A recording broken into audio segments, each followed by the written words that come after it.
अस्सलामुअलैकुम, मेरा नाम हुरिया शेख खलील है। मैं 10वीं ए जमात से ताल्लुक़ रखती हूँ। अस्सलामुअलैकुम, मेरा नाम समीरन सिराज पंजाबी में जमात 10वीं बी से ताल्लुक़ रखती हूँ। हमारे तजुर्बे का नाम है अल्फ़ा और बीटा की कीमतें मालूम कर मुरब्बई मसावत बनाना, जिसका मकसद है काट पर दी गई अल्फ़ा और बीटा की कीमतों से मुरब्बई मसावत बनाना।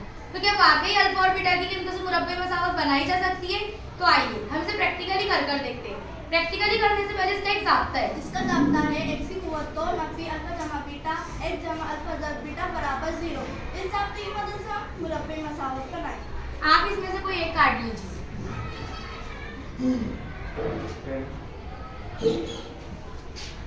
ब्लैक कलर से जो 3 लिखा हुआ है ये हमारा अल्फा की कीमत है, व्हाइट कलर से 10 लिखा हुआ है ये बीटा की कीमत है।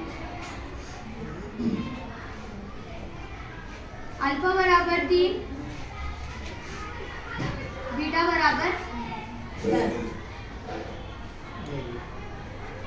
अल्फा जमा बीटा बराबर, अब हम ये दोनों कीमतों की जमा करें।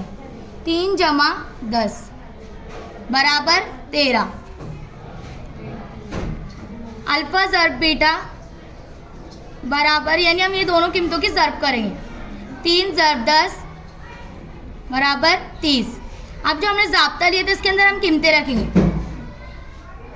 x कुव्वत 2 नफ़ी 13x जमा 30 बराबर 0। ये बन गई हमारी मुरब्बई मसावत। बहुत अच्छे बेटी। लेकिन ये अल्फा और बीटा ये क्या है मुरब्बी मसावत के? अल्फा और बीटा ये मुरब्बई मसावत के जज़र है, जिसे लातीनी ज़बान से लिया गया है। Very good. इसके बाद इस मिसाल को हल करने के बाद हमने ये नतीजा कस किया कि अगर मुरब्बई मसावत के जज़रों यानी अल्फा और बीटा की कीमतें मालूम हो तो मुरब्बई मसावत बनाई जा सकती है। शुक्रिया। बहुत अच्छे, बहुत अच्छे, बहुत अच्छे, वाह।